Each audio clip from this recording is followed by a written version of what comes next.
चलिए अब एक काम करते हैं। कॉर्पोरेट स्कैन की बारी आई। बीईएमएल के सीएमडी शांतनु रॉय हमारे साथ जुड़े हैं। इनसे बातचीत करते हैं। बीईएमएल का शेयर पिछले 6 महीने में करीब 40% दौड़ा है। हाल ही में कंपनी को ईस्टर्न कोल्डफील्ड से भी ऑर्डर मिला है। आइए समझते हैं इनसे कि इस समय ऑर्डर बुक की क्या स्थिति है और किन वर्टिकल्स पर उनका फोकस है। शांतनु जी, गुड मॉर्निंग। बहुत बहुत शुक्रिया आज हमारे साथ जुड़ने के लिए। तो पहले तो ये जो रीसेंट ऑर्डर विंस हैं इनके बारे में बताइए। आप कितनी ऑर्डर बुक हो गई आपके पास अब, और कौन कौन से मेन सेक्टर्स हैं जहां पर ये ऑर्डर बुक ज़्यादा स्ट्रांग है? नमस्कार, सुप्रभात। अ, पिछले साल ऑर्डर ऑर्डर बुक हमारा अच्छा रहा और काफी ऑर्डर्स भी मिले। परंतु साइलेंट पीरियड होने के कारण मैं आपको एग्जैक्ट नंबर नहीं बता सकता हमने 31 मार्च कितने पे क्लोज किया है। पर मैं आपको ये जरूर बताऊंगा कि जो हमारा ऑर्डर बुक पाइपलाइन है, जो अपॉर्चुनिटी साइज है, वो क्या है। 2024-25 के लिए डिफेंस में हमारा जो अपॉर्चुनिटी साइज है वो है करीब 6,000 करोड़ का। और जो रेल एंड मेट्रो है उसमें जो अपॉर्चुनिटी साइज है वो करीब 58,000 करोड़ का है, जिसमें कि 44,000 करोड़ जो है रेल से दिख रहा है और 14,000 करोड़ जो है वो मेट्रो से दिख रहा है। जहां तक माइनिंग का सवाल है तो अपॉर्चुनिटी साइज हमारी 3,000 करोड़ की है 2024-25 में। बिल्कुल, साइलेंट पीरियड चल रहा है तो ज़्यादा आप डिटेल दे नहीं पाएंगे, लेकिन थोड़ा रेलवे की बात और कर लेते हैं। क्योंकि स्पेशली मेट्रो की, मेट्रो में आपने बोला कि रेलवे का ज़्यादा है, मेट्रो का कम है। मैं सोच रहा था कि आजकल जिस तरीके से मेट्रो का एक्सपेंशन हो रहा है, शायद मेट्रो ज़्यादा ल्यूक्रेटिव बिजनेस होगा। नहीं, लुक्रेटिव जहां तक है वो तो अलग बात है कि मार्जिन्स वगैरह कितने होते हैं। लेकिन जो अपॉर्चुनिटी साइज है डेफिनेटली कम्यूटर रेल का ज्यादा ही रहेगा, क्योंकि मेट्रो जो है अल्टीमेटली अर्बन मोबिलाइजेशन के काम आता है, जबकि कम्यूटर रेल जो है वो आपके पूरे देश में चलता है। तो डेफिनेटली कम्यूटर रेल तो ज्यादा रहेगा।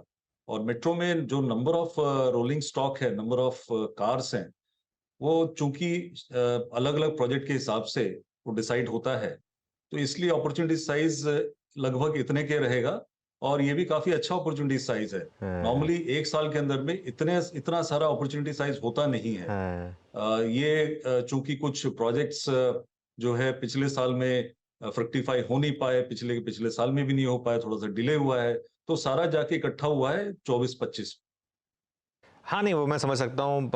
तो वंदे भारत के भी कोचेस बनाते हैं आप? बिल्कुल, वंदे भारत के हम कोचेस बनाते हैं। और इनफैक्ट पिछले महीने जो है हमारे बीएमएल में माननीय रेल मंत्री जी भी आए थे।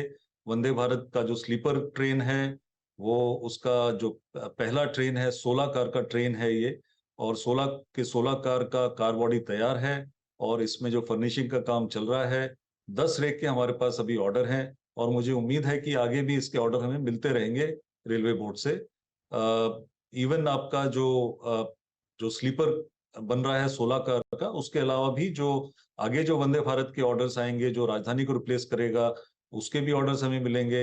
इसके अलावा जो है बजट में जो अनाउंसमेंट था, upgradation of the existing LHB coaches to Vande Bharat, उसमें भी हमारे चांसेस काफी अच्छे हैं। क्योंकि हमने वंदे भारत बना लिया है, तो एक फर्स्ट मूवर एडवांटेज हमें मिल जाएगा इसके चलते।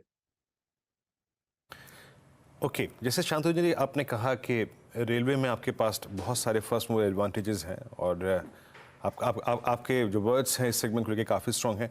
मैं इससे पहले कि FY25 को लेकर आपकी कुछ गाइडेंस पे बात करूं, मैं एग्जैक्टली जो क्वार्टर बीत गया उसके नंबर से बात नहीं करूंगा। ये जो आपका एग्जैक्टली रेवेन्यू मिक्स है, माइनिंग एंड कंस्ट्रक्शन 50% कंट्रीब्यूट करता है, रेल मेट्रो 27%, डिफेंस 23%। आगे जाके अगले एक वर्ष में FY25-26 तक क्या इसमें कोई सब्सटेंशियल परिवर्तन होगा, स्पेशली जिस तरीके से रेलवे से ऑर्डर और मेट्रो से ऑर्डर्स की संख्या बढ़ रही है उसको देखते हुए? बिल्कुल, इसमें सब्सटैंशियल परिवर्तन होगा। और 23-24, 24-25, 25-26 में हम देख पाएंगे कि रेलवे का जो है और डिफेंस का जो है, ये दोनों का शेयर, जो कंट्रीब्यूशन है बीएमएल के टॉप लाइन में, ये काफी हद तक बढ़ेगा।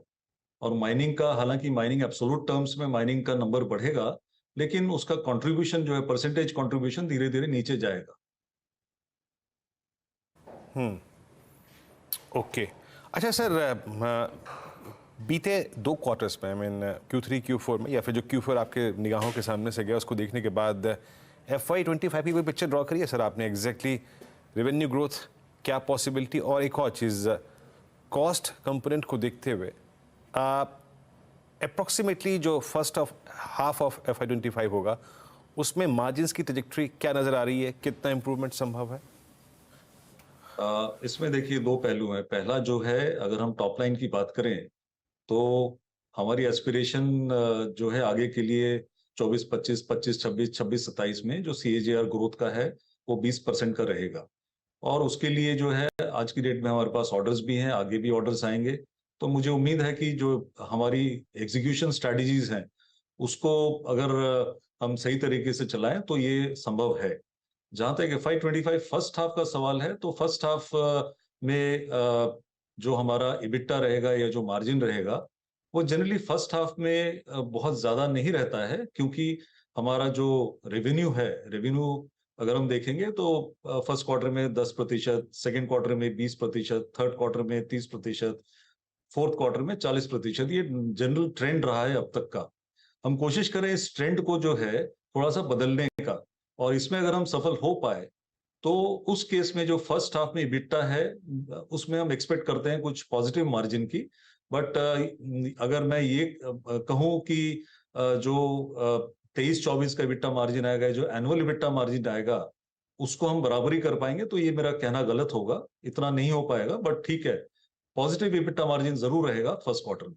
ओके अच्छा, एक आखिरी सवाल आपसे, हालांकि मैं समझ सकता हूं कि शायद इस पर आप ज़्यादा डिटेल ना दे पाएं, लेकिन 3-4 साल पहले एक कवायद चल रही थी BEML की प्राइवेटाइजेशन की, उसके बाद वो ठंडे बस्ते में चली गई थी, वो इलेक्शन रिजल्ट्स वगैरह को लेकर। अभी क्या कुछ फ्रेश इंटीमेशन है क्या आपके पास? क्या इस पर सरकार दोबारा सोच रही है? देखिए, पहली बात तो ये है कि ये जो पूरा प्रोसेस है ये दीपम जो है उसके लेवल पे डील किया जा रहा है, और हमारे को इसकी कोई इंटीमेशन नहीं है, ना कोई हम BML मैनेजमेंट का एज सच कोई इसमें इन्वॉल्वमेंट है, तो इस पर टिप्पणी करना मेरे लिए उचित नहीं होगा। नहीं बिल्कुल, मैं फिर भी सोचा एक बार ट्राई करूँ अपनी तरफ से, लेकिन बहुत बहुत शुक्रिया शांतनु जी आज हमारे साथ जुड़ने के लिए, और ऑल द बेस्ट आपको।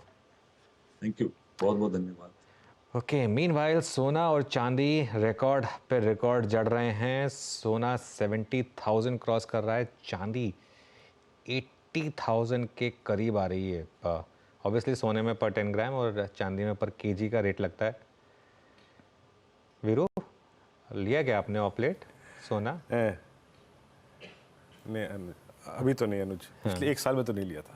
ओके पर मैं खुश हूँ, थोड़ा बहुत लिया था जब करीब 58-60 पे, तो वो नीचे आया था 55-52 पे, पर अब वो ठीक है। बेटी के लिए लिया था। हाँ बिल्कुल, 70,000 का रेट हो गया। मुझे याद है जब मतलब 10-15 साल पहले की बात है, तब 14-15 हज़ार रुपये रेट हुआ करता था, अब खैर 70,000 का रेट। बता दें कि मनी कंट्रोल पर दिए गए विचार एक्सपर्ट्स के अपने निजी विचार होते हैं। वेबसाइट या मैनेजमेंट इसके लिए उत्तरदायी नहीं है।